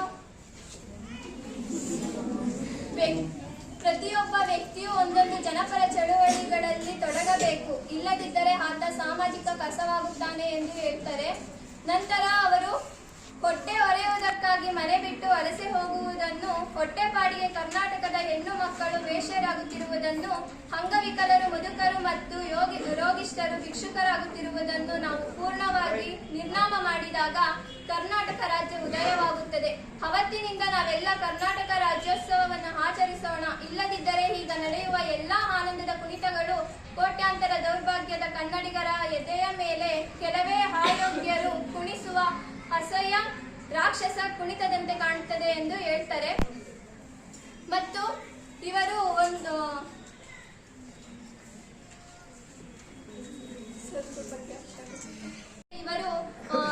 ಫೆಬ್ರವರಿ 3, 2024 ಮರಣ ಹೊಂದಿದ್ದಾರೆ. 2004 ಮರಣ ಹೊಂದಿದರು. ಪ್ರಾಂಶುಪಾಲರವರು ಮತ್ತೆ ಇಲ್ಲ ಈ ಶಾಲೆಯಲ್ಲಿರ್ತಕ್ಕಂಥ ಈ ಕಾಲೇಜಲ್ಲಿರ್ತಕ್ಕಂಥ ಎಲ್ಲ ಶಿಕ್ಷಕರು ಮತ್ತೆ ಸಹ ಶಿಕ್ಷಕರು ಶಿಕ್ಷಕರೆಲ್ಲ ಸೇರ್ಕೊಂಡು ನಮ್ಮ ಕರೆಗೆ ಹೋಗ್ಬಿಟ್ಟು ನಾವು ಸ್ವಾಮಿಯವರ ಜನ್ಮದಿನಾಚರಣೋತ್ಸವವನ್ನು 89ನೇ ಜನ್ಮದಿನಾಚರಣೋತ್ಸವವನ್ನು ನಮ್ಮ ಆಫೀಸಲ್ಲಿ ನಮ್ಮ ಕಚೇರಿಯಲ್ಲಿ ಇಟ್ಕೊಳ್ಳೋಂಥ ವ್ಯವಸ್ಥೆನ ಕಾರ್ಯಾಲಯದಲ್ಲಿ ಇಟ್ಕೊಳ್ಳೋಂಥ ವ್ಯವಸ್ಥೆ ಮಾಡಿದ್ವಿ. ಹಾಗಾಗಿ ಸಂದರ್ಭ ನಾವು ನಿಮ್ಮ ಈ ಶಾಲೆ ಪ್ರಾಂಶುಪಾಲರು ಬಂದು ನಾವು ಕೇಳಿದಂಥ ಸಂದರ್ಭದಲ್ಲಿ ಇದಕ್ಕೆ ಅವಕಾಶ ಕೊಟ್ಟರು. ನಾನು ನಿಜಕ್ಕೂ ಇದು ಬಹಳ ನನಗೆ ತುಂಬಲಾರದ ಸಂತೋಷ. ಈ ಕಾರ್ಯಕ್ರಮ ಅಂದರೆ ಮೇಡಮ್ ಅವರು ಅವಕಾಶ ಕೊಟ್ಟರು. ನಾವು ಬಂದು ನಮ್ಮ ಯುವ ಪೀಳಿಗೆ ಎಲ್ಲರ ಬಾಯಲ್ಲೂ ಸಹ ಡಾಕ್ಟರ್ ಪ್ರೊಫೆಸರ್ ನಂಜುಂಡಸ್ವಾಮಿ ಅವರ ವಿಚಾರಗಳು ನಿಮ್ಮಲ್ಲಿ ತುಂಬಿದಾವೆ ಅಂದರೆ ನನಗೆ ನಿಜಕ್ಕೂ ಬಹಳ ಸಂತೋಷ ಆಯಿತು. ನಮಗೊಂದು ಹೊರಗಿತ್ತು, ನಂಜುಂಡಸ್ವಾಮಿ ಹೆಸರು ಹೇಳೋದೇ ಯಾರೂ ಇಲ್ವಲ್ಲ, ಪಾಠ ಕೊಟ್ಟಿದೆ ನಿಮಗೆ, ಬಟ್ ಆಚರಣೆ ಇಲ್ವಲ್ಲ. ಅವತ್ತಿಂದಲೂ ಸಾರ್ಕೊಂಬತ್ತಿದ್ದಾರೆ. ಅವರು ಈ ಮೊಟ್ಟ ಮೊದಲನೇ ಧರ್ಮಸ್ಥಾನ ಅಂತಕ್ಕೂ ಬುದ್ಧರು ಮೊಟ್ಟ ಮೊದಲನೇದಾಗಿ ವಿಶ್ವಕ್ಕೆ ಈ ಜಗತ್ತಿಗೆ ಧರ್ಮವನ್ನು ಸಾರಿದವರು ಯಾರು ಆ ಕಡೆ ಹೋಗಿದ್ದಾರೆ. ಎರಡನೇದಾಗಿ ಬಸವಣ್ಣವ್ರು ಸಾರಿದ್ರು ಜಾತಿ ಪದ್ಧತಿಗಳ ಬಗ್ಗೆ, ಲಿಂಗ ತಾರತಮ್ಯ ಯಾರು ಹೋಗಿದ್ದಾರೆ. ಹಾಗೆ ಹಿಂಗೂ ಸಂಚಿಕೆ ಇದೆ, ನಂಜುಂಡಸ್ವಾಮಿ ಪಾಠ ಇದೆ, ಬಟ್ ಆ ಕಡೆ ಹೋಗಿಲ್ಲ ಅಂದ್ಕೊಂಡಿದ್ದು ನಮಗೆ ಕೊನೆ ನಂಜುಂಡಸ್ವಾಮಿಯವರು ಹೆಸರು ಬರೋದು ಅಂತಿದೆ. ನಿಜಕ್ಕೂ ಬಹಳ ದೊಡ್ಡ ಮಟ್ಟದಲ್ಲಿ ವಿಚಾರಗಳನ್ನು ತಿಳಿದಿರ. ನಾವೇನು ಹೇಳಬೇಕಾಗಿತ್ತು ಅದರಲ್ಲಿ ನಾನು ಲೆಕ್ಚರ್ ಅಲ್ಲಿ ನಂಜುಂಡಸ್ವಾಮಿ ವಿಚಾರದಲ್ಲಿ ನಾನು ಲೆಕ್ಚರ್ ಮಾತಾಡೋದ್ರಲ್ಲಿ ಅದು ನಮ್ದು ಅದೇ ಕೆಲಸ. ಡಾಕ್ಟರ್ಗಳಿಗೆ ಅದೇ ಕೆಲಸ, ಕಳ್ಳರಿಗೆ ಅದೇ ಕೆಲಸ. ಅವಾಗ ಹುಡುಗರು ಎಲ್ಲರೂ ಸ್ವಲ್ಪ ಹಿಡ್ಕೊಂಡು ಕುಡಿಯೋಕ್ಕಾಗಲು ಮೈ ಮೇಲಾರ ಚಲಿಸ್ಕೊಂಡು ಹುಡುಕ್ರಂಗೆ ತೋರಿಸಬೇಕು. ಹಾಗಾಗಿ ನಾನು ಹೋರಾಟಗಾರನಾಗಿ ಅದರಲ್ಲಿ ನಾನು ಲೆಕ್ಚರ್. ನನಗೂ ಮುಂದುವರೆದ ಭಾಗಗಳು ನೀವು ತಿಳಿಸಿದ್ವಿ ಎಲ್ಲ ಗೊತ್ತಿರ್ತಕ್ಕಂಥ ವಿಚಾರ. ಬಟ್ ನಮ್ಮ ಗಮನದಲ್ಲಿ ಕಳೆದೋದಂಥವ್ರು ಸಹ ನೀವು ತಿಳಿದಿದ್ರಿ. ನಿಜಕ್ಕೂ ನಾನು ಇವತ್ತು ನನಗೆ ಬಹಳ ಸಂತೋಷ. ನಾನು ಮುಂದಿನ ದಿನಗಳಲ್ಲಿ ನಂಜುಂಡಸ್ವಾಮಿ ನಮ್ಮ ಜೊತೆ ತಗೊಂಡು ಹೋಗ್ತಿದ್ದೀನಲ್ಲ ಅಂದ್ಕೊಂಡಿದ್ದೆ. ನಿಜವಾಗ್ಲೂ ನನಗೆ ನಿಮ್ಮ ಬಾಯಿನಲ್ಲಿ ಕೇಳ್ತಿದ್ದೆ, ನನಗೆ ಮುಂದೆ ನಮ್ಮ ಕಣ್ಣು ಮುಂದೆ ಕಣಜುಗಳಿವೆ, ಆ ರಾಶಿ ತುಂಬಿಕೊಂಡಿರ್ತಕ್ಕಂಥ ಕಣಜುಗಳಿವೆ. ಮುಂದೆ ಒಂದು ವೇಳೆ ನೀವು ಮಕ್ಕಳಾದಾಗ ಆಗಲಿ, ಅಧಿಕಾರದಲ್ಲಿದ್ದು ಅಥವಾ ಮಕ್ಕಳಾದಲ್ಲಿ ಆಗಲಿ, ಎಂದಾರ ಒಂದಿನ ಈ ಪ್ರವೇಶಕ್ಕೆ ಈ ರಂಗಕ್ಕೆ ನುಗ್ಗುತ್ತೀರಾ, ಹೋರಾಟಗಾರ ಬರ್ತೀರಾ ಅನ್ನತಕ್ಕಂಥದ್ದು ನಂದು ಮನೋಭಾವ ಆಯ್ತಲ್ಲ. ಹಂಗಾಗಿ ಈ ಪ್ರೊಫೆಸರ್ ನಂಜುಂಡಸ್ವಾಮಿಯವರು ಒಂದು ಮಾತೇಳು, ಆಳತಕ್ಕಂಥ ವರ್ಗ ಅಧಿಕಾರ ವರ್ಗನ ಹುಲ್ಲು ಮಾನವರಾಗಿ ಕಾಣ್ತಿದ್ರು. ಕೇರೇ ಇಲ್ಲ, ಪ್ರಧಾನಿ ಕೇರೇ ಇಲ್ಲ, ಐ ಡೋಂಟ್ ಕೇರ್. ಅವ್ರಿಗೆ ರೈತರು ಒಂದು ದೊಡ್ಡ ಮಟ್ಟದಲ್ಲಿ ಕಾಣ್ತಿದ್ರು. ಅವರು ತಂದೆ 3 ಬಾರಿ ಮೈಸೂರು ರಾಜ್ಯದಲ್ಲಿ ವಿಧಾನಸಭಾ ಸದಸ್ಯರಾಗಿದ್ದಂಥವ್ರು, ದೊಡ್ಡ ಕುಟುಂಬದಲ್ಲಿ ಬಂದಂಥವ್ರು, ಸಾವಿರಾರು ಎಕರೆ ಜಮೀನು ಲ್ಯಾಂಡ್ಗಾರವರು, ಚಿನ್ನದ ಚಮಚದಲ್ಲಿ ಅನ್ನ ಉಣ್ಣಂಥವ್ರು. ಅವರು ಅಷ್ಟೆಲ್ಲ ನಿಮ್ಮ ಬಾಯಲ್ಲಿ ಹೇಳಿದ ಅಷ್ಟೆಲ್ಲ ಪದವಿ ಅವರು ಪಡೆದು ಮ್ಯಾಜಿಸ್ಟ್ರೇಟ್ ಲಾ ಮಾಡ್ತಿದ್ದಂಥವ್ರು. ಅವರ ವಿಚಾರಗಳನ್ನು ಅಂತಾರಾಷ್ಟ್ರೀಯ ಮಟ್ಟದಲ್ಲಿ ಗುರುತಿಸಿ, ಅಂತಾರಾಷ್ಟ್ರೀಯ ಮಟ್ಟದಲ್ಲಿರ್ತಕ್ಕಂಥ ಬೇರೆ ಬೇರೆ ಚಳುವಳಿಗಳು, ಬೇರೆ ಬೇರೆ ಸಂಘಟನೆಗಳನ್ನು ಗುರುತಿಸಿ ಇವರಿಗೆ ಭಾರತದ ಹಸಿರು ಗಾಂಧಿ ಅಂತ ಹೆಸರು ಕರೆದು. ಅವ್ರು ಅಷ್ಟೆಲ್ಲ ದೊಡ್ಡ ಮಟ್ಟದಲ್ಲಿದ್ದು ರೈತ ಸಂಘ ನೋಡಕ್ಕೆ ಅವಕಾಶವೇ ಇಲ್ಲ ಅವ್ರಿಗೆ. ಆದರೂ ಸಹ ರೈತ ಸಂಘವನ್ನು ಅದು ಅವ್ರ ಜೀವನದಲ್ಲಿ ಒಂದು ಪಥ ಅಂತ ಇಟ್ಕೊಂಡು ಕೊನೆ ಉಸಿರಿರೋವರೆಗೂ ರೈತರಿಗಾಗಿ ಕೊನೆ ಉಸಿರು ಸಹ ಎಳೆದು ರೈತರ ಶ್ರೇಷ್ಠತೆಯನ್ನು, ಹಳ್ಳಿಗಳ ಕೀಳರಿಮೆಯನ್ನು, ಹಳ್ಳಿಗಳನ್ನ ಎಷ್ಟು ಕೀಳಾಗಿ ಕಾಣ್ತಾರೆ, ಕೀಳರಿಮೆಯನ್ನು ಪಡೆಗಾಡಿಸಕ್ಕೆ ಪ್ರಯತ್ನ ಪಟ್ಟವರು. ಹಳ್ಳಿಗಳ ಕೃಷಿಕರಿಗೆ ಒಂದು ನ್ಯಾಯಬದ್ಧವಾದಂಥ ಕಾನೂನುಗಳನ್ನ, ಬ್ರಿಟಿಷ್ನವ್ರು ಮಾಡಿದಂಥ ಕಾನೂನುಗಳು ಇನ್ನೂ ಚಾಲ್ತಿಯಲ್ಲಿದ್ದು ರೈತರುಗಳು, ಹಳ್ಳಿ ಜನಗಳು ಬಗ್ಗು ಬಡಿಲಿಕ್ಕೆ ಬ್ರಿಟಿಷ್ನವರು ಹೋದ ಇಷ್ಟು ಕಾಲ ಆದ್ರೂ ಅವ್ರ ಕಾನೂನುಗಳು ಇನ್ನೂ ಇದ್ದಾವೆ ಅಂತ ಅವರು ವಿರೋಧಿಸಿ ಕಾನೂನುಗಳು ಹೊಸ ರೂಪ ತಂದವರವರು. ಅವ್ರೇನು ಹೇಳ್ತಿದ್ರು, ಸರ್ಕಾರವನ್ನು ನೇರವಾಗಿ ವಿರೋಧಿಸ್ತಿದ್ರು. ಅವಿವೇಕಿ ಸರ್ಕಾರಿ 1981ರಲ್ಲಿ ಧಾರವಾಡ ಜಿಲ್ಲೆಯಲ್ಲಿ ಗೊರಗಾಲ ಅಂತ ಒಂದು ಹಳ್ಳಿ, ಅಲ್ಲಿ 7 ಹಳ್ಳಿಗಳಿಗೆ ಬೆಂಕಿ ಬಿದ್ದಿದೆ. 7 ಗುಡಿಸುಗಳು. ಆ ಸಂದರ್ಭದಲ್ಲಿ ಹೋಗ್ತಾರೆ, DC ಅವರು ಕೂತಿರ್ತಾರೆ. DC ಅವರು ಅವಾಗ ಇವ್ರು ಹೋಗ್ತಾರೆ, ನಂಜುಂಡಸ್ವಾಮಿ ಹೋದ ತಕ್ಷಣ ನೋಡ್ತಾರೆ, ಯಾರೋ ಅವನು ವಿವೇಕಿ, ಯಾವನವನ ವಿವೇಕಿ ಅಂತ ಕೇಳ್ತಾರೆ DC. ಸಾರಿ DC ಆಮೇಲೆ CM ಅಲ್ಲ, ಪ್ರೈಮ್ ಮಿನಿಸ್ಟರು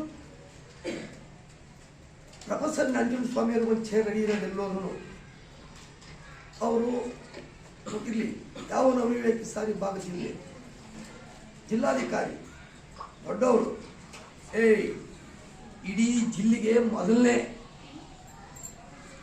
ಕೂಲಿಗಾರ ಅವನು, ತಹಸೀಲ್ದಾರ್ 2ನೇ ಕೂಲಿಗಾರ. ನೋಡಿ ಅರ್ಥ ಮಾಡಬೇಕು ಎಷ್ಟು ವಿಚಾರಗಳನ್ನು ತುಂಬಿದ್ರು ಅಂದರೆ ಅಧಿಕಾರಿಗಳು, ರಾಜಕಾರಣಿಗಳು. ಅಂದರೆ ಅವತ್ತು ಹಳ್ಳಿ ನಮ್ಮ ತಂದೆ ನಮ್ಮ ಅಜ್ಜನ ಕಾಲದಲ್ಲಿ ದೇಹ ತಳಮಳಗೊಳ್ಳೋದು, ಪಕ್ಕದಲ್ಲಿ ಪೊಲೀಸ್ನವ್ರು ಬಂದು ಇಲ್ಲಿ ಗುಜ್ಜಿಬಿಟ್ಟರು. ಅವರಿಗೆ ಹಳ್ಳಿಗಳಿಗೆ ನೇರ ಅವರು ರಾಜಕಾರಣಿಗಳ ಅಧಿಕಾರಿಗಳು ಪ್ರಶ್ನೆ ಮಾಡತಕ್ಕಂಥ ತಾಕತ್ತು, ಧೈರ್ಯ ಕೊಟ್ಟವರು ನಮಗೆ ಸರ್. ನಾವು ಒಬ್ಬ ನಮ್ಮನ್ನು ಆಳ್ತಕ್ಕಂಥ ರಾಜಕಾರಣಿ ಇರ್ಬೋದು, ನಮ್ಮ ಕೆಲಸಕ್ಕೆ ಬಂದಿರತಕ್ಕಂಥ ಒಬ್ಬ ಅಧಿಕಾರಿ ಇರ್ಬೋದು, ಅವರು ನಮ್ಮ ಸೇವಕರೇ ಹೊರತು ನಾವು ಗುಲಾಮರಲ್ಲ ಅಂತ ಹೇಳ್ತಿದ್ರು. ಆಗ DC ಯಾರು ಅಂತ ಕೇಳಿರಲ್ಲ, ಅವ್ರು ಹೇಳಿರಂತೆ, ಪತ್ರಿಕರ್ತರೆ ಬನ್ರಿ ಬರ್ಕೊಳ್ರಿ, ಏನು IAS ಮತ್ತೆ IPS ಅಧಿಕಾರಿಗಳಿಂದ ದೇಶ ಹಾಳಾಗ್ಲಿಕ್ಕೆ ಅವಕಾಶ ಆಗ್ತೈತೆ, ಇಷ್ಟೆಲ್ಲ ಹಾಳಾಗ್ಲಿಕ್ಕೆ ಆ ಮುಂಡೆ ಗಂಡ್ರೆ ಕಾರಣ. ಹಿಂಗೆ ಅವ್ರು ಹೇಳ್ತಿದ್ದು, ಅವರು ಇದೇ ರೀತಿ ಹೇಳ್ತಿದ್ದು. ಕಾರಣ ಬರ್ಕೊಳ್ರಿ, ಹೇಗೆ ದೊಡ್ಡ ದೊಡ್ಡ ಅಧಿಕಾರಿಗಳೆಲ್ಲ IAS ಮತ್ತೆ IPS ಅಧಿಕಾರಿಗಳು, ಅತ್ತೆ ಮನೆಗೆ ಹಳಿಯ ಹೋದ್ರೆ ತೆರಬಾಗ್ಲಿ ಹಂಗೆ ತೆರೆದಂಗೆ ಇರುತ್ತಾಳೆ ಮೈಗೆ, ಹಂಗೆ IPS ಅಧಿಕಾರಿಗಳಿಗೆ ಎಲ್ಲ ರಾಜ್ಯ ಇಲಾಖೆಗಳು ತೆರೆದಿರ್ತವೆ. ಅರ್ಥ ಆಯ್ತಾ? ಹಾಗಾಗಿ ಅವರು ಸರಿಯಾಗಿ ಕೆಲಸ ಕಲಿಯೋ ತನಕ 2 ವರ್ಷದ ತನಕ ಪ್ರೊಫೆಸರಿ ಆಗಿದ್ದೀವಿ. ಅವ್ರಿಗೆ ಒಬ್ಬ DC IAS ಅಲ್ಲವನು, DC ಕೆಲಸಕ್ಕೆ ಬಂದವನು, ಅವ್ನಿಗೆ ಹಳ್ಳಿಗಳಲ್ಲಿ ಕೆಲಸ ಕೊಡ್ರಿ 2 ವರ್ಷ. ಅವನು ಆ ಹಳ್ಳಿಲಿ ಬಾವಿ ತೆಗೆದು ಆ ಜನಗಳಿಗೆ ಜಲ ಕುಡಿಸ್ಲಿ, ಮುಳ್ಳು ಕಡಿದು ಬೇಲಿ ಹಚ್ಚದ್ ಕಲೀಲಿ, ಆತನ ಹೆಂಡತಿಯರು ಕಟ್ಟಿಗೆ ಮುರಿದು ಒಲೆ ಹಚ್ಚಿ ಒಲೆ ಉರಿವಿ ಅಡಿಗೆ ಮಾಡ್ಲಿ. ಇಷ್ಟೆಲ್ಲ ಕೆಲಸ ಕಲಿದ ನಂತರ 2 ವರ್ಷಕ್ಕೆ ಅವನಿಗೆ ಕೆಲಸನ ಖಾಯಂಗೊಳಿಸಿ ಬರ್ಕೊಳ್ರಿ ಅಂದ್ರು. ಆಮೇಲೆ ಪ್ರತಿ 60 ವರ್ಷ ಮೇಲ್ಪಟ್ಟವ್ರಿಗೆ ಎಲ್ಲರಿಗೂ ವೃದ್ಧಾಪ್ಯ ಹಣ ಕೊಡಬೇಕು. ಇವತ್ತು 500 ಗಿಡ ತೋಟ ಇದ್ರು ಸಹ ಬಿಗಿದ್ಕಿ ಮಗನ ಕೈಲಿ ಹೋದಾಗ ಅವನಿಗೆ ಹಾಸ್ಪಿಟ್ಲು ಮತ್ತೊಂದಕ್ಕೆ ದುಡ್ಡಿರಲ್ಲ, ಹಂಗ ಪ್ರತಿಯೊಬ್ಬರಿಗೂ ಕೊಡ್ಬೇಕು. ಆಮೇಲೆ ಕೆಲಸ ಒಬ್ಬ ಗೌರ್ಮೆಂಟ್ ನೌಕರದಾರ, ಅವ್ನ ಕೆಲಸ ಮುಗ್ದ 58 ಇದ್ದಾಗ 58 ವರ್ಷ ಮುಗಿದ ನಂತರ ಅವ್ರ ಮನೆಗೆ ಹೋದಾಗ ಅವನಿಗೆ ಸಂಬಳ ಎಂಥದ್ದು ಕೊಡ್ಕೊಡುದು, ಅರ್ಧ ಸಂಬಳ ಕೊಡ್ತಲ್ಲ ಅದನ್ನು ಕೊಡ್ಕೊಡುದು. ಹಿಂಗೆ ರೈತರ ಪರವಾಗಿ ಅತಿ ಹೆಚ್ಚಿನದಾಗಿ. ಆಮೇಲೆ ಧಾರವಾಡದಲ್ಲಿ 1981ರಲ್ಲಿ ಅಲ್ಲಿ ಸಭೆಯಲ್ಲಿ ಮಾತಾಡ್ಬೇಕಾದ್ರೆ ಏನ್ ಹೇಳಿದರೆ, ಕೋಳಿ ಸಾಕವ್ರು ಯಾರು, ಮೊಟ್ಟೆ ತಿನ್ನೋರು ಯಾರು, ಹಾಲು ಕರಿಯೋರು ಯಾರು, ತುಪ್ಪ ತಿನ್ನೋರು ಯಾರು? ಒಂದು ಹಳ್ಳಿಲಿ 150 ಮನೆಗೆ ಹಾಲು ಕರೆದ್ರು ಇಷ್ಟೊತ್ತಿನಾಗ ಒಂದು ಮನೆಗೆ ಹಾಲು ಸಿಕ್ಕಲ್ಲ. ಮುದುಕರು ಯಾರೋ ಒಬ್ರು ಸಾಯ್ತಿದ್ದಾರೆ, ಅವ್ರ ಬಾಯಿಗೆ ಹಾಲು ಬಿಡೋಣ ಅಂದರೆ ಟೌನಿಗೆ ಬರ್ಬೇಕಾಗತ್ತೆ ಪ್ಯಾಕೆಟ್ ಹಾಲಿಗೆ. ಅವ್ರ ಹಾಸ್ಪಿಟ್ಲ್ ತಂದೋಗೆಲ್ಲ ಕಲ್ಲಂಗೆಲ್ಲ ಸಾಲ ಸುರಿತವ್ರೆ. ಹುಷಾರಿದ್ದಾಗ ಹಾಸ್ಪಿಟ್ಲಿಗೆ ಹೋದ ಹಣ್ಣು ತಿಂದ್ರಿ ಅಂತ. ನಾವು ಬೆಳೆಯೋರು, ನಾವು ತಿಂತಿಲ್ಲ, ತಿಂತಿದ್ರೆ ಸಾಲ ಮನ್ನಾ ಮಾಡಬೇಕು. ರೈತ ಸಾಲಗಾರನಲ್ಲ, ಸರ್ಕಾರವೇ ಬಾಕಿದಾರ. ಅಂದ್ರೆ ರೈತ ಬೆಳೀತಕ್ಕಂಥ ಬೆಳೆಯಲ್ಲಿ ಮೋಸದ ಬೆಲೆ ಕೊಂಡಿದ್ದಾರೆ. ನಮ್ದು ಏನು ಖರ್ಚು ಬರುತ್ತೋ ಅದರಲ್ಲಿ ಲೆಕ್ಕ ಮಾಡಿ ಅವ್ರಿಗೆ ಸ್ವಲ್ಪ ಇಂತಿಷ್ಟು ಪ್ರಮಾಣದಲ್ಲಿ ಕೊಡ್ಬೇಕು ಹೊರತು ಇವರು ನಾವು ಬೆಳೆದ ಅರ್ಧ ರೇಟಲ್ಲಿ ಕೊಂಡ್ಕೊಂಡವ್ರೆ. ಹಂಗಾಗಿ ಸಾಲ ಉಳಿದೈತೆ, ರೈತರು ಸೋಮಾರಿ ತಂದಿಂದ ಅಲ್ಲ. ಇರಲಿ, ನೀವೆಲ್ಲ ತಿಳಿದಿದ್ರ, ನೀವು ನಮಗೆ ಇಷ್ಟು ಮಾತಾಡ್ಲಿಕ್ಕೆ ಅವಕಾಶ ಕೊಟ್ಟಂತ. ಮತ್ತೆ ನಿಮ್ಮ ಪುಟ್ಟ ಬಾಯಿನಲ್ಲಿ ಪ್ರೊಫೆಸರ್ ನಂಜುಂಡಸ್ವಾಮಿ ವಿಚಾರ ಕೇಳ್ತೀನಿ ಅಂದರೆ ಇವತ್ತು ಇಡೀ ವಿಶ್ವದಲ್ಲಿ ಅಂಥ ಅಪಾರ ಜ್ಞಾನಿ ಮುಂದೆ ಕಾಣ್ಲಿಕ್ಕೆ ಸಾಧ್ಯ ಇಲ್ಲ. ಅಂಥ ದೊಡ್ಡ ಯೋಗಿಗಳು ಅವರು. ಅವ್ರಿಗಿನ್ನ ಮೇಧಾವಿಗಳು ಜ್ಞಾನಿಗಳಿಂದ ಬರ್ಲಿಕ್ಕೆ ಸಾಧ್ಯ ಇಲ್ಲ. ನಿಮ್ಮ ಪುಟ್ಟ ಬಾಯಿಗಳಿಗೆ ಅಂಥ ಮೇಧಾವಿ, ಅಂಥ ಅಪಾರ ಜ್ಞಾನಿಗಳ ವಿಚಾರವನ್ನು ನಿಮ್ಮ ಬಾಯಲ್ಲಿ ಕೇಳಿದ್ದು ನನಗೆ ನಿಜವಾಗ್ಲೂ ನನಗೆ ಕಲ್ಸಕ್ಕರೆ ತಿಂದಷ್ಟು ಮನಸ್ಸು ಸಿಹಿಯಾಗಿದೆ. ಹೀಗಾಗಿ ನಾನಿವತ್ತು ಬಂದು ನಿಮ್ಮ ಜೊತೆ ಕೂಡಿದ್ದು ನನಗೆ ಬಹಳ ಆನಂದ ಆಗಿದೆ. ಇಂಥ ಮುಂದೂ ಸಹ ನೀವು ಸೇರಿದಾಗ ಎಲ್ಲರ ಕಂಡಾಗ ಅಣ್ಣ ಚೆನ್ನಾಗಿದ್ದೀರಿ ಅಣ್ಣ ಅಂದರೆ ನನಗೆ ಇನ್ನೂ ಸಂತೋಷ ಆಗುತ್ತೆ ಅಂತ ಹೇಳ್ತಾ ನನಗೆ ಮಾತಾಡಲು ಅವಕಾಶ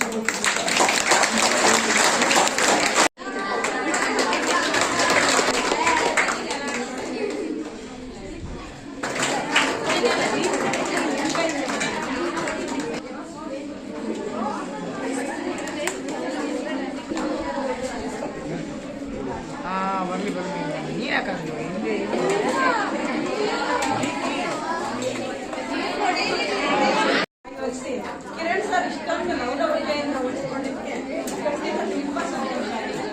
ಈ ಕಾರ್ಯಕ್ರಮದ ರೂವಾರಿಯಾದಂಥ ಮೊದಲೇ ನಾನು ಹೆಸರು ಕೇಳಿದ್ದೆ, ಅದನ್ನು ನೋಡಿದ್ದೀನಿ. ಬಸವರಾಜ್ ಸರ್ ನಮ್ಮ ಕಾಲೇಜಿಗೆ ಆಗಾಗ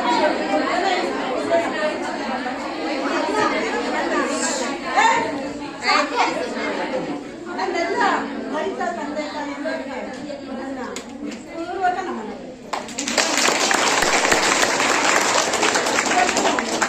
ವರ್ಷದ ಅಂತ್ಯದಲ್ಲಿ ಇಂಥದ್ದೊಂದು ಕಾರ್ಯಕ್ರಮ ನಮ್ಮ ಕಾಲೇಜಲ್ಲಿ ನೆರವೇರ್ತಾ ಇದೆ ಅಂದರೆ ನಾನು ತುಂಬ ಅವಾಗಿಂದ ಖುಷಿಯಾಗಿತ್ತು. ನಂಜುಂಡಸ್ವಾಮಿ ಬಗ್ಗೆ ಮಾತಾಡೋಕ್ಕೆ ನನ್ನಲ್ಲೇನು ಮಾತುಗಳಿಲ್ಲ, ಎಲ್ಲರೂ ಮಾತಾಡ್ಬಿಟ್ಟಿದ್ದೀವಿ. ಚಂದ್ರಣ್ಣ ಸರ್ ಸಾಕಷ್ಟು ಹೇಳಿದ್ದಾರೆ, ಹಾಗಾಗಿ ಎಲ್ಲರೇನೋ ಬಗ್ಗೆ ಮಾತಾಡಿ ಈ ಕಾರ್ಯಕ್ರಮದಲ್ಲಿ ಇಷ್ಟೆಲ್ಲ ಖುಷಿ ಪಟ್ಟಿದ್ದೀರಿ. ನೀವು ಮಾತುಗಳನ್ನು ಅಚ್ಚುಕಟ್ಟಾಗಿ ಕೇಳಿದ್ದೀರಿ. ಹಾಗಾಗಿ ಮತ್ತೊಮ್ಮೆ ಕಿರಣ್ ಸರ್ ಅವ್ರಿಗೆ, ಚಂದ್ರಣ್ಣ ಸರ್ ಅವ್ರಿಗೆ ಧನ್ಯವಾದ ಹೇಳ್ತಾ